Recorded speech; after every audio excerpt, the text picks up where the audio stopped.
So this is the new setup. It's obviously not ours, but yeah, you're the first one to try this out. Yeah, I'm privileged. It's really Yeah, you're probably feeling a bit tired. You've had a bit of a rough last 24 hours. I haven't slept. Yeah, so caveat to this podcast, Markham hasn't slept. Yeah, man. So welcome. It's been a while. Like I've been really wanting to get you on the podcast for a while. So I watched your first two. Yeah. And the last one with Jeff, but I missed the ones in between. So I've got all the catching up to do. Yes. Markham, you're I guess the cleaning robotics guy in the industry. So seems like that way these days. It does. You can't shake that one, mate. Stuck. Yeah, I just one question I was quite keen to start off with was if you were to automate something in your home, in any task whatsoever, what would that be? Oh, shivers. Well, I work from home, so can I do emails? I hate emails. Yeah, just one boring thing in your personal life. Yeah, reading emails. That doesn't need setup. Reading emails. And just checking emails and responding to stupid emails. Get rid of them. Yeah. Yeah. I'm sure there's AI tools out there. There is. I think, Motion.ai. I've been looking into them. I'm trying to automate it now. Yeah. I downloaded one, didn't work. Yeah. It was a fail, but I'm sure there's something out there, right? Yeah, I just feel like you do a whole day of work and you go home and then like you just want to switch off, but you just know you've got to respond to that email and that email and that email, and you go into that cave and you never get out. I guess that's the problem with having them on your phone too, right? Yep. It's just and always there. Yeah. I actually find like sometimes I'm more productive replying to emails at night. When I'm a little bit more focused. Yeah, I reckon also getting up super early. If you get up like at 5 before all the kids are up or all the family's up, or before the phone starts ringing, you can just pump out an hour and a half and just clear them away. Mm-hmm. Yeah, for sure. Cool. So just a bit of an introduction for Markham. He's our guest today, Markham Johnson, one of the leading voices in Australia's commercial floor cleaning robotics space. So we've been working with Markham for a while now, both in Australia and New Zealand. And Markham is the driving force behind Automaate, not Automaate X. Don't confuse the two. But he's been instrumental in bringing smart, efficient automation systems into facilities across both Australia and New Zealand now. His work, I guess, is helping reshape the cleaning industry, boosting productivity, improving safety, and delivering consistent, high quality cleaning through innovation. So it's quite an interesting space, that obviously you're in. And, it's nice to have you here because you know a lot about the space, hence why, we thought we'd have this chat with you today. So maybe if you wanted to start just giving a bit of a background of, how you got into the industry. Really keen to, hear how that's kind of evolved over the past 4 years, especially in Australia and New Zealand. And Yeah, cool. Yeah, so I got into facility management in general in 2013. I was a reluctant school teacher. Okay. Oh, were you? Yeah, I was there. Oh, interesting. Yeah. Okay. History and IT, memory, secondary and primary. Yeah. And I'd worked in London for a couple of years and met my now wife, and we moved back to Australia, and I had to get out of teaching. A wise man told me, if you don't get out before you're 30, you won't get out. I think I was maybe 27. So I very fortunately got a job in the industry, working for an American FM company. Did 7 years and learned a little bit about FM and got approached by a recruiter and joined a Canadian manufacturer. Did 4 years and then, we eventually started our own business, actually with some guys from my original employer. Okay. And the driver was we could see that other parts of the world were kind of leading the charge and Australia was falling behind. So I could see an opportunity for Australia to catch up. The first kind of low-hanging fruit was shopping centres, airports, where the high ROI was. In Australia, we have penalty rates on cleaners. Mm-hmm. So it's a low-hanging fruit, right? Those floors have got to be cleaned every day. Yep. And those cleaning contractors pay a high price to clean the floors. And they've got to find a better way to do it to be more efficient.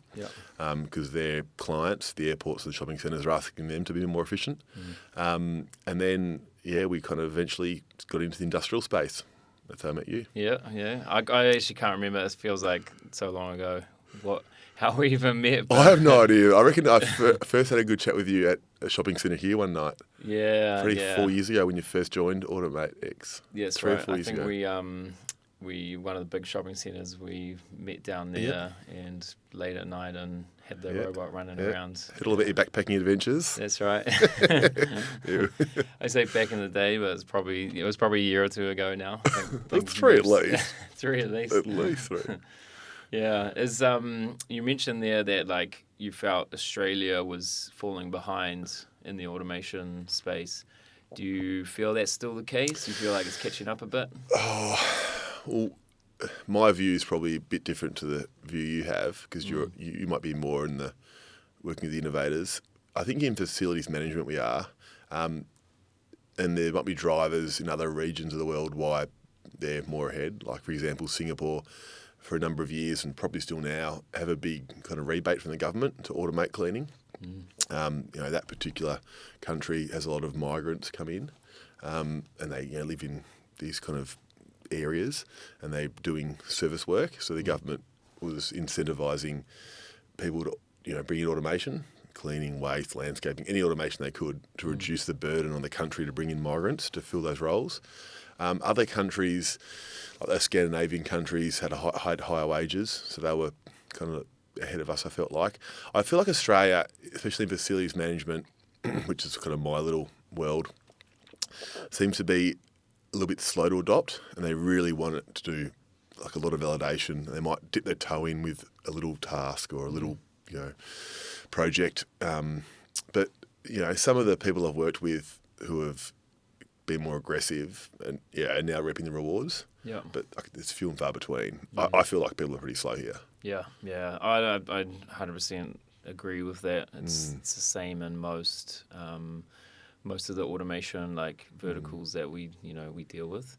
I guess going back to the first question with if there's an ordinary task that you could automate, there's just I was thinking about this with my wife a few weeks ago, if there was one thing that we could automate, what would it be in our home? And it was, one of them was vacuuming, one of them was washing and cleaning up the dishes, right? Yep. So we went and bought ourselves a robot vacuum cleaner, and it was the best, $400 or $500 we've spent, right? You even got kids though. Why'd you get I Lego? know, Why'd you get Lego and toys? Hair clips. Well, they're going in the robot vacuum cleaner for sure. One thing we were a bit afraid about was we've got a dog, and one of our friends told us a story that they bought a robot vacuum cleaner and the dog shat on the floor. Yeah, it's spread everywhere. And they got home and there was shit I've everywhere. heard these stories. Yeah. So we've taught Mocha not to poo on the carpet for that reason when the vacuum cleaner's running. But but it's just it's crazy the difference it makes in just a small environment. Yeah. I guess, what you're doing is the same thing, right? It's taking away a task, which no one wants to do, right? I'm sure no one wants to vacuum and clean the dishes. Maybe some people enjoy that, but, No one I know that does. Yeah. No, yeah. Yeah, I think, no one wants to do it, but you got to do it. But if you don't have to do it, then you're freed up to do higher value tasks. Exactly. If you're not washing your dishes or cleaning your floor, you might clean on top of the fridge for once, Jordan. I don't know. We'll see. So, on that note, what does a company need to consider, I guess, when looking at automation, looking at where to start, looking at cleaning robotics? Yeah. Well, look, it depends on the sector. I guess you got to have a goal. So, what are you trying to achieve? And maybe you could peg that goal to what you're doing now. So can automation do what we're doing now? So can you replace a like for like? If that's a yes, then maybe you could say, what extra can we do? How can we extend our scope of cleaning, or and what would that do for our business? And then I guess then you've got to validate it. So usually it comes down to cost. So what are we currently spending versus what we would spend? Yeah.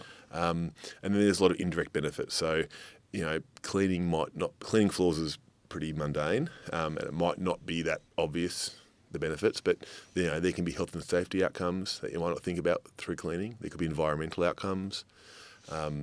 There can be efficiency outcomes. Staff retention outcomes is a big thing I'm hearing about now. One of the big global warehousing companies that I'm sure you are working with, when I was in Canada a few years ago, one of their guys spoke at a conference I was at, and there was a story about staff retention. It was after COVID, so they're talking about lighting and cleanliness. They were two things that they measured when they improved their lighting and kept it at a certain level and stable, and they get the floors clean. They had a verified longer staff tenure. Oh, really? So it actually psychologically affected employees. Nice place to come. Yeah, a consistent place to be. Yeah, a happier place to be. Morale must have been stable. I feel like, especially in the warehouse environment, those things do make a difference, right? Yep. If I was going to spend 40 hours in a dull, dirty place, I'd be pretty depressed. Yeah. If it was clean, bright, maybe some music, I'd probably want to hang out there more. Do you find that most of the places you put cleaning robotics in is exactly that? It's in places that are, not very attractive to work in? Or the places I've seen robots successfully in, they're kind of happy places. Like that, I'm thinking of one now, that a site you might know in Melbourne that I like going to, where I've got a robot. There's good morale already. So I think that kind of filters up, I guess, to the management, who they've got a robot for a number of reasons, but they're probably also caring about the staff at the floor. So we generally haven't had robots go into disgusting, dirty, dull places. They've been already pretty good. It's interesting, eh? There's a big narrative that robots are such a negative thing. They're taking jobs, and so it's quite interesting to hear you talk about that they actually are helping to boost morale, right? You're cleaning warehouses, robotics. What's your stance on that? Well, the whole taking jobs thing's interesting. I haven't seen yet a cleaning robot take a job. I've seen a cleaning robot increase skill levels of people who operate robots. I've seen cleaning robots give people a bit of a confidence boost. I'm not just a cleaner. I'm now a fleet manager, or and robotic fleet manager, or it's a whole new title in the cleaning industry. When a robot goes into an environment, generally the first hour, day, whatever, people are looking at it, skeptical. Then they'll come round. As soon as they give it a nickname, I was just saying today at a demo, as soon as they give it a name, in my head, I'm like, yes, we're on. And then it becomes part of the team. And I give you, last week we were in Sydney, there was a name given Wally. I was like, why Wally? Oh, because we can say, where's Wally? And this is a cute little thing. You hear this lady, I just heard a lady say to a lady, where's Wally? And Wally's on the docking station. Wally hasn't moved. Everyone knows who it is. It's just a cute little thing they can say, and it's a fun little thing. Yeah, very cool. You mentioned something there about not replacing jobs. I think that is definitely a narrative that's out there in the industry. And you said you haven't seen it in cleaning. We haven't seen it in really many of the other spaces that we work in. I think the problem is so deep with being able to find and retain staff members in both Australia and New Zealand. That you just repurpose those staff members most times, or give them new titles. Yeah. Right? There's no job shortage anywhere. Luckily, at the moment, touch wood. There's no job shortages. I think a robot going into an environment the person who was cleaning the floor will hopefully be given something more valuable to do, which hopefully will increase their skills, probably increase their morale with something more valuable they're doing. Then that robot that's been deployed will have a company supporting it. So there'll be someone who will have a new skill, which didn't exist probably 8 years ago in Australia, which will be a robot technician. And there might be a robot technical services manager. And, there's a robot salesman. It creates a whole new industry, which then could, probably attract people that were working as cleaners to then move into the, more technical work of robots. So do you see that, do you see robotics moving past just floor cleaning robots? Yeah, totally. Yeah. What have you seen out there? That's everything. Yeah. Yeah. There's automated kitchens. Okay. Botnik, a company making these amazing devices to cook a lot of meals, stir fries. There's automated pizzas. Automated coffee. In my industry, there's 3 manufacturers that I know of that I've met with that are doing bathroom cleaning. Okay, So I've it's seen a few of those. Yeah. Yeah, floating around. Yeah. Are they? Is that technology ready? Is it? Yeah, it's ready. It's the ones that are operating now commercially, airports, shopping centres, hospitals. They are online, so they're connected and they are being supported from remote. Okay. So they're not 100% autonomous. So the So robot, what does that mean? You explain that. So someone can be, so the robot will have a complex job, opening doors, going into confined spaces, verifying the area, Okay. and then if needed, it can pause and then wait for remote help. So someone can log in, review the camera footage, and give the robots instructions. So they're not 100% fully autonomous yet. They are often being helped from remote overseas. But they'll be they'll be in a control center of some description, controlling or maybe. working from home. Yeah. Or working from home. Yeah, totally. Yeah. I remember one of the robots you installed in, you could log in and see if there's an issue, you could log in, you could see the cameras, you could see where it was, you could see why it faulted. So I guess that whole infrastructure makes it a lot easier to do things like. So cleaning robots got busy here in 2017, and I came into the industry in 2019, and that kind of time in that industry in cleaning robots, the technology needed remote support to be 100% successful. Right. Now there's no need for remote support because it's had, what is that, like 8-9 years of improvements. And I'm sure the bathroom cleaning robot that now needs a bit of remote support, fast forward another 6 years, being over 2 years, fast forward to 6 years, and that'll be completely autonomous. We won't need SIM cards, we won't need Wi-Fi. They will be able to make decisions and get through their tasks with 100% accuracy, but it's a new field. Yeah. Lawn mowing's another field that's kind of ticking along well. So I think those repetitive, mundane tasks, they just need a lot of hours and time and learning to discover all the unknowns. Yeah. Well, I guess likewise in the personal robotic space, the home robotics, it's the same thing in with industrial robots, right? We're trying to take away those repetitive tasks that no one really wants to do and do them in different ways, right? Automated ways. Yeah, it's interesting that I saw a video of one of those cleaning robots opening up, cubicle doors, scrubbing the toilet, cleaning the sink, obviously with a different different arm. Using hot steam too, which is what a cleaner doesn't do at the moment. Okay. So they are doing some things that a traditional cleaner doesn't do. But I can't help but think when they go into a really dirty toilet, there's a risk of just disaster. So there's some. The vacuum cleaning robot spreading the dog poo on the floor. Doing the my same. mental picture is horrific. I can imagine some horrific things. So I think that. So what you're saying is don't put them in nightclubs? I don't know. There's a time and a place for a bathroom cleaning robot. But I think where that particular little industry is going is that there'll be a photo validation of this is a good bathroom, and then this is a bathroom maybe you shouldn't actually clean, a cubicle, we'll get out. But then you've got to keep going until it gets to that state. That's where I think that particular industry is going. So it's like a machine learning thing based on image verification. Yeah, interesting. I can't say, I know too much about that space, but in terms of, a little bit, not as much as you, right? You mentioned ROI there, so obviously there's a lot of ROI there for a cleaning robot, a floor cleaning robot. With something like a robot that's cleaning bathrooms in a hotel, maybe not so much right now. Not a hotel. The successful cases for that particular industry are airports and shopping centres, universities, or when there's. I think the numbers are that like a cubicle, a human might be like 2 minutes. Per cubicle, so you might have 4 in a bathroom, might be a couple of minutes per sink. So a cleaner might be in and out of that room in 15 minutes. Okay. Like a robot's going to take 45. So, over a 3-hour, 4-hour shift, because they've all got battery capacity, water capacity, they might only get to the same bathrooms a cleaner can do in an hour. So you've got to have a lot of bathrooms on a single level. So from your experience, does a robot do a better job?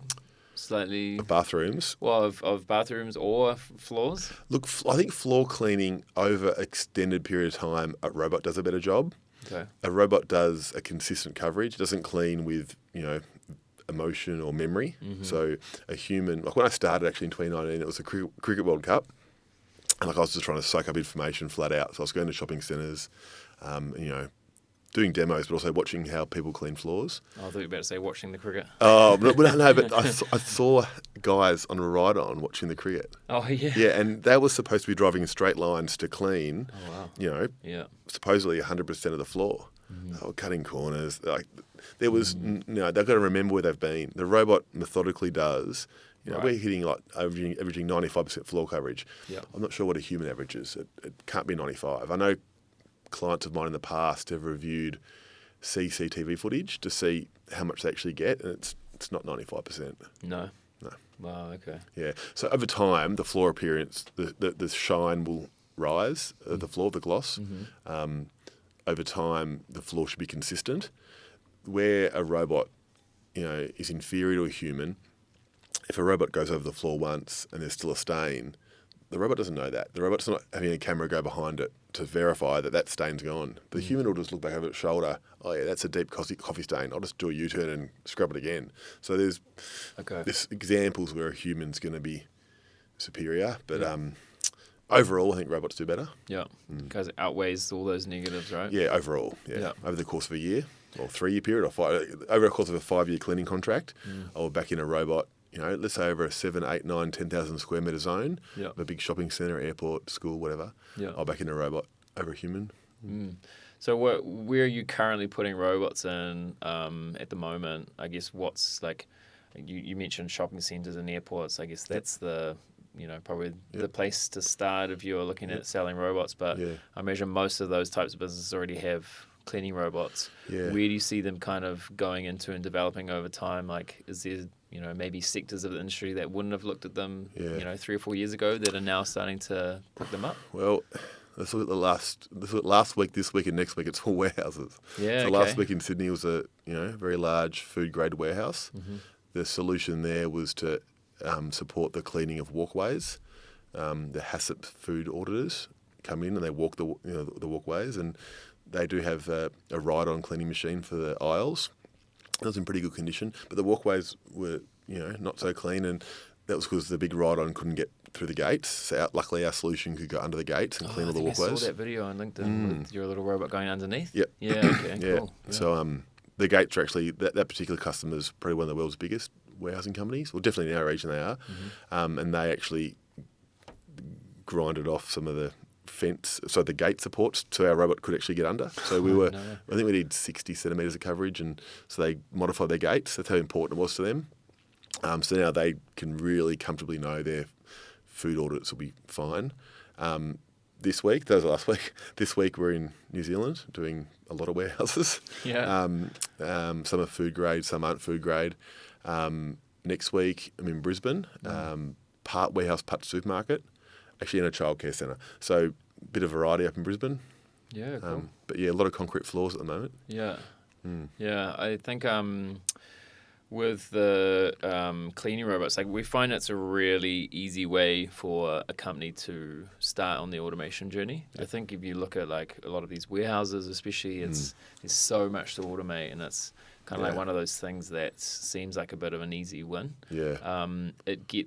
It gets them used to autonomous vehicles, which totally. I feel is like it's a big step because, like you mentioned, someone has to become the robot manager in some ways, right? It has to be that specialist in your team that knows, okay, well, I'm looking after this. I know the little quirks of this robot. And so I think like for me, that's a really interesting place to start. Like, do you see the same thing? Like, do you see totally cleaning robots kind of being like one of those first steps for a company to help them bridge that gap and kind of start the automation journey? Yep.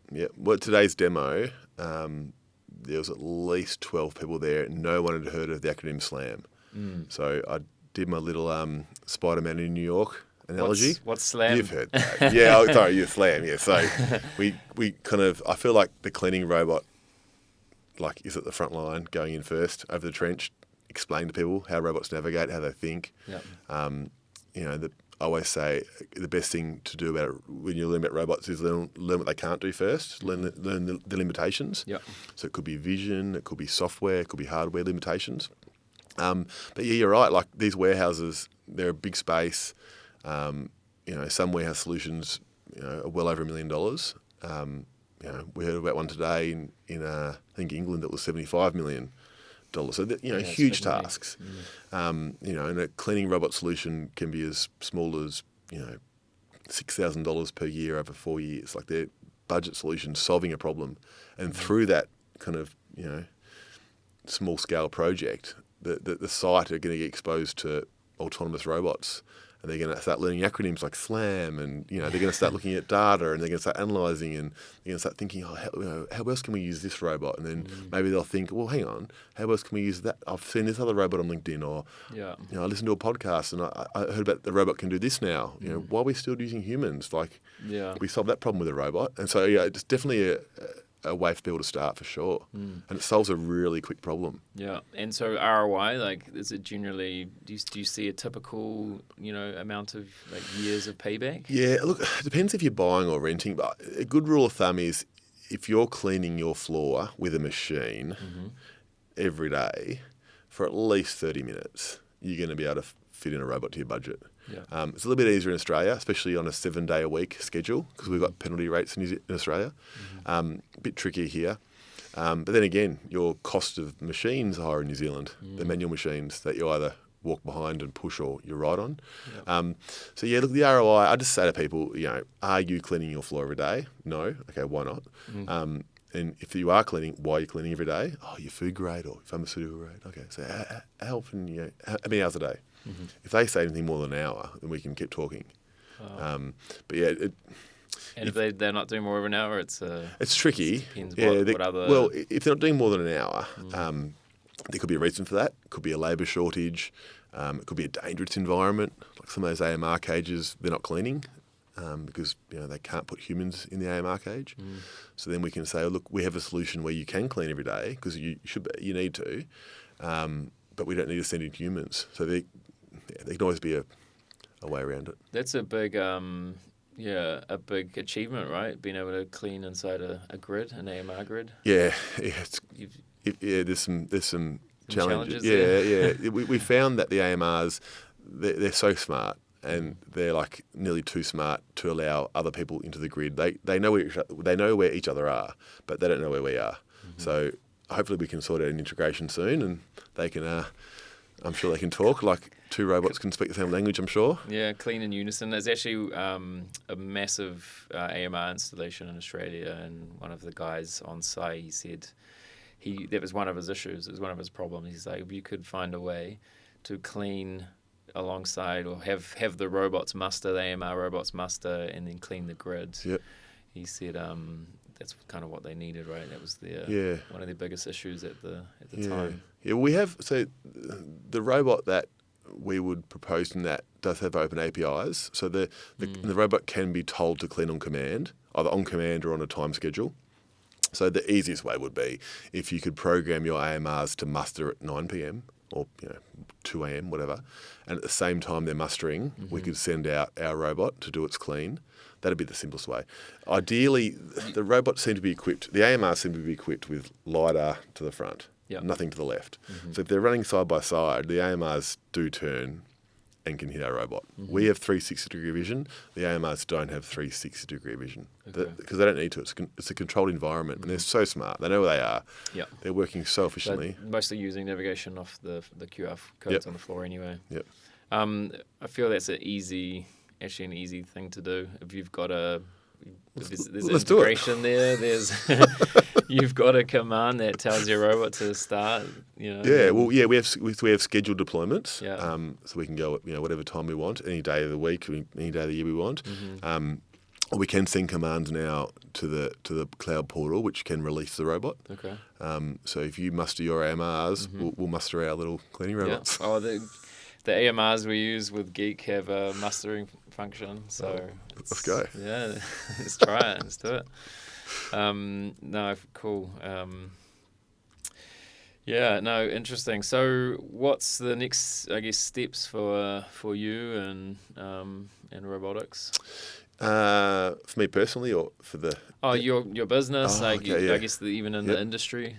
Yep. So, I think there's some hardware innovation that's now becoming commonplace, such as 3D LiDAR. So with our height of our robot, 2D LiDAR has a certain height and can scan the environment. But with a extended height 3D LiDAR, we can start to use the ceiling for navigation. So we can start to go into areas now with lots of variable objects, sort of like cross-dock or the dispatch areas where our robot can't kind of sling its web or cling its LiDAR onto the fixed objects. Mm-hmm. So I think we're going to be able to go into more dynamic environments where we see there's so many opportunities with robotics for facility management, for warehouses, manufacturing. Look, I think we as a company are going to stay in our lane just with cleaning. Mm-hmm.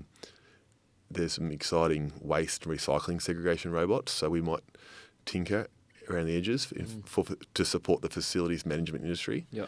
But I think what I've noticed you guys lately, last few years, I think it's good just to focus in on your core and to become the best at that. Yep. Just to avoid, being distracted or getting pulled in too many directions. Yeah, 100% agree with that. We've, I guess, suffered from not niching down, so I can 100% feel your pain there.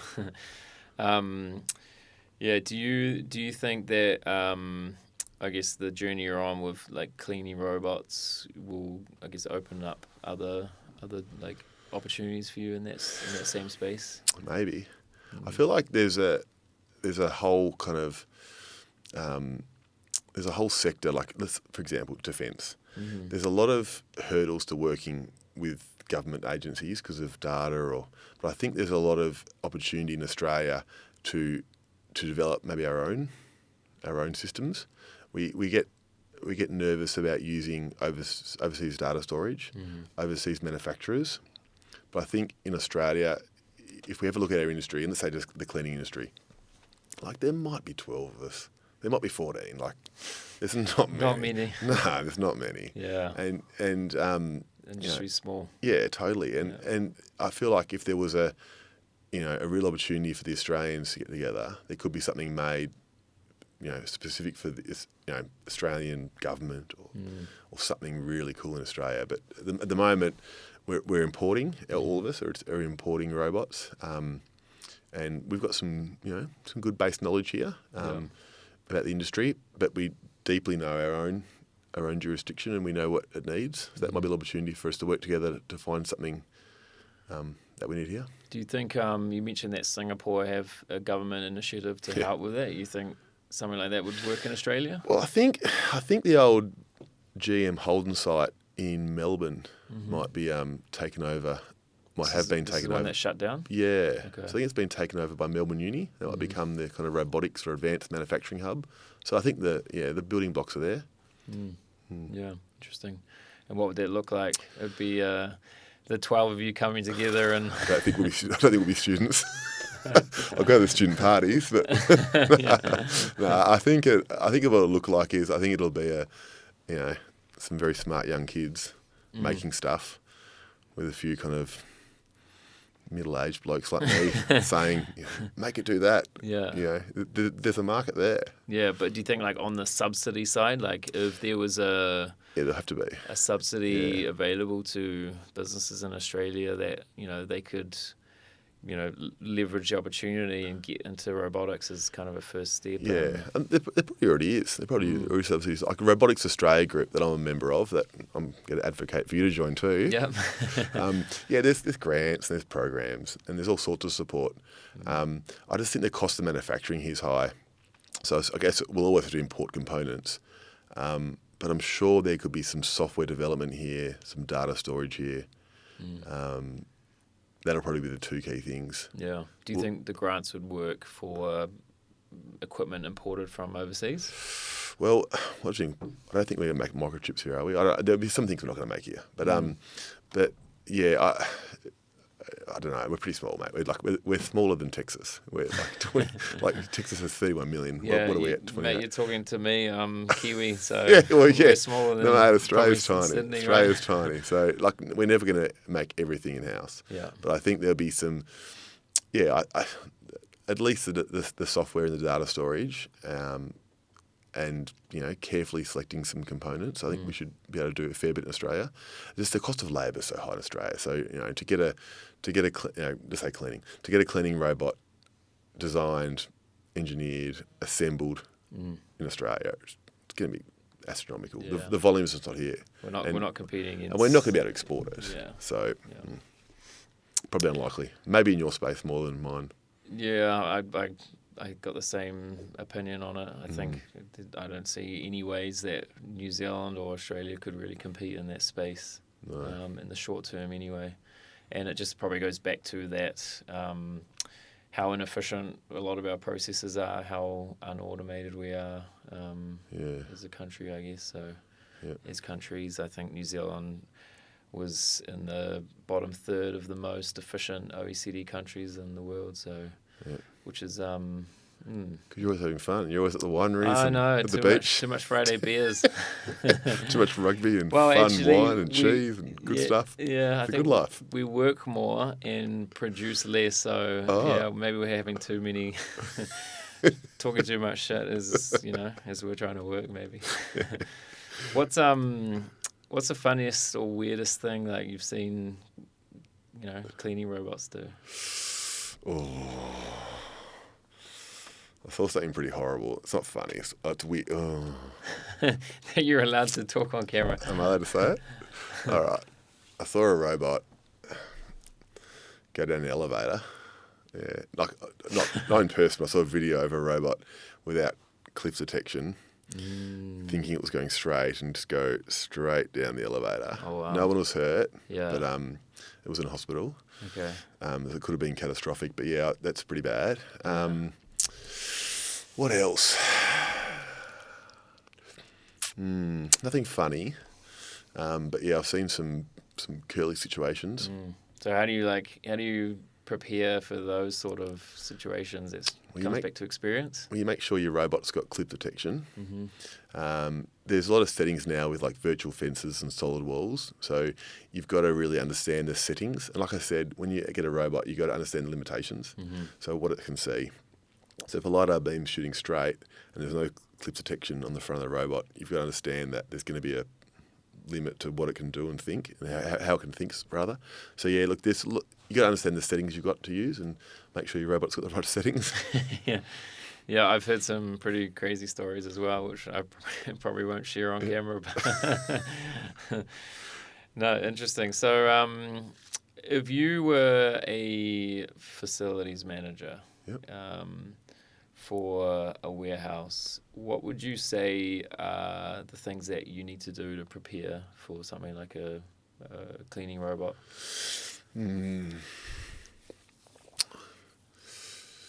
I think define what the goal is, or define the scope. So, don't just say we want a robot or we need a robot for the sake of it. Maybe more along the lines of our goal for this year is to, completely clean the floor twice per week. And we've got a 20,000 square metre warehouse. Half of it is racking. So we've got 10,000 square metres of concrete.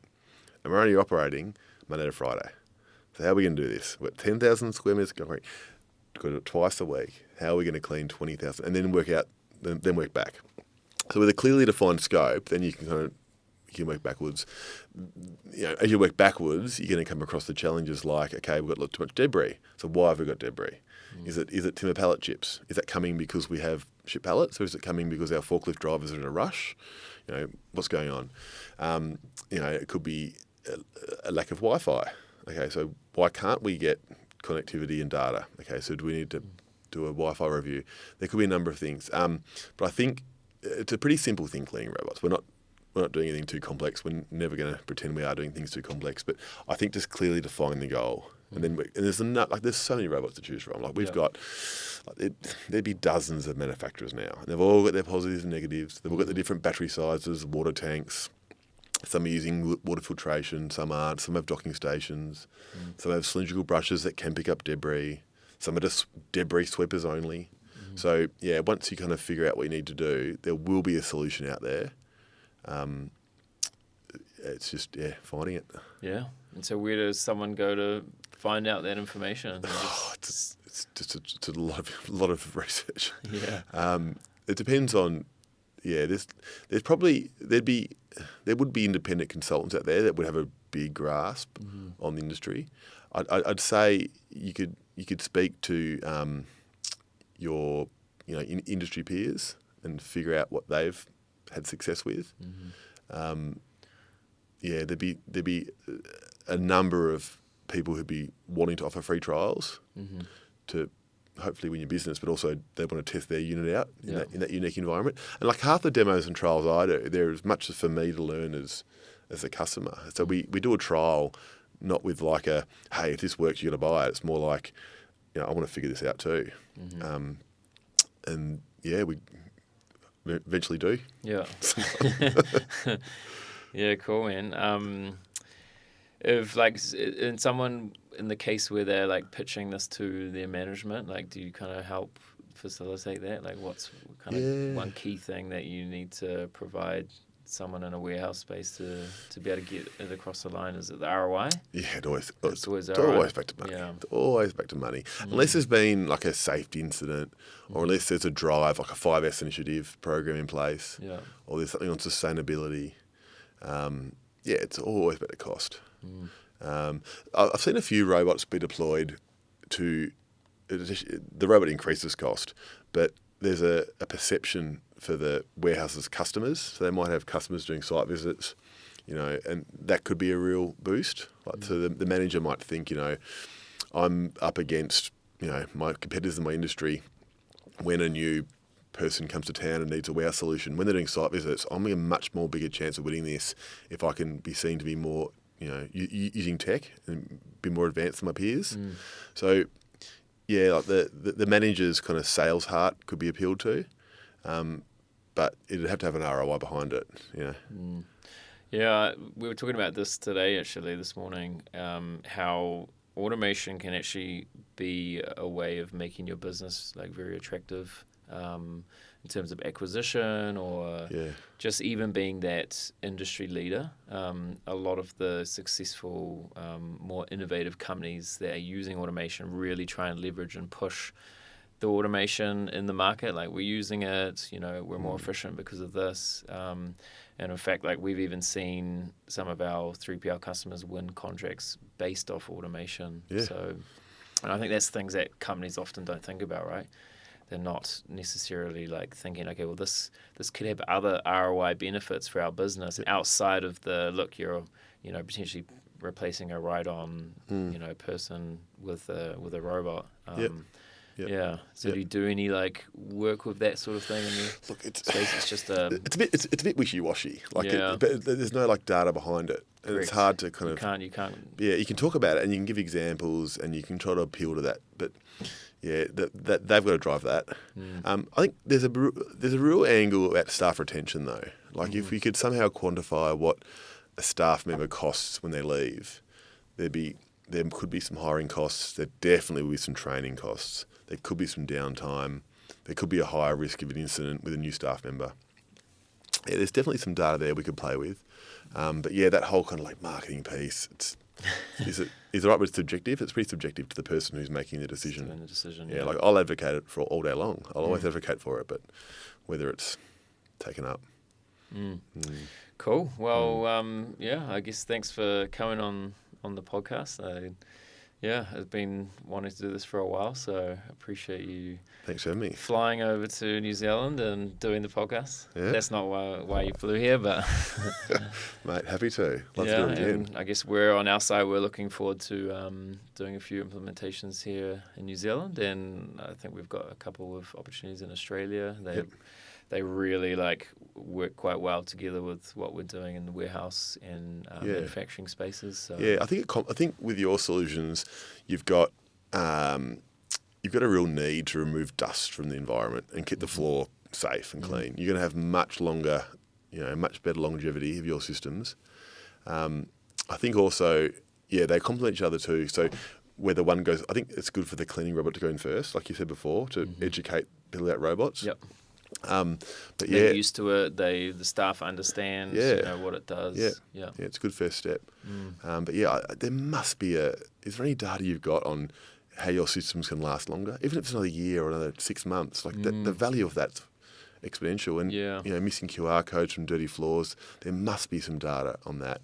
Plus, you've got those open totes, and you've got stock being picked to go out the door usually to customers. Like if that goes out dirty, it's poor perception. So your customers are investing in automation. They want to be the best in their industry. Yeah. To have stock go out much cleaner, it's got to be a positive. Yeah, I think definitely on the robots running around, like having a cleaning robot to pretty much keep those robots in good condition. Like definitely there's a case there for that for sure. Yeah. Yeah, but like you have to have, I guess, that data from before and after, right? Maintenance, service data, which we do have. I guess we're building that up as we go. But it would be interesting to put a cleaning robot into a grid and test that out and see what the difference is over that period of time. Yeah, let's test it. Let's do it. Sounds good. All right. Next project.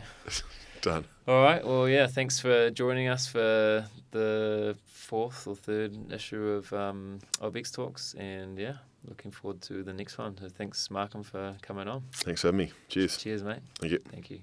You can talk now. Yeah.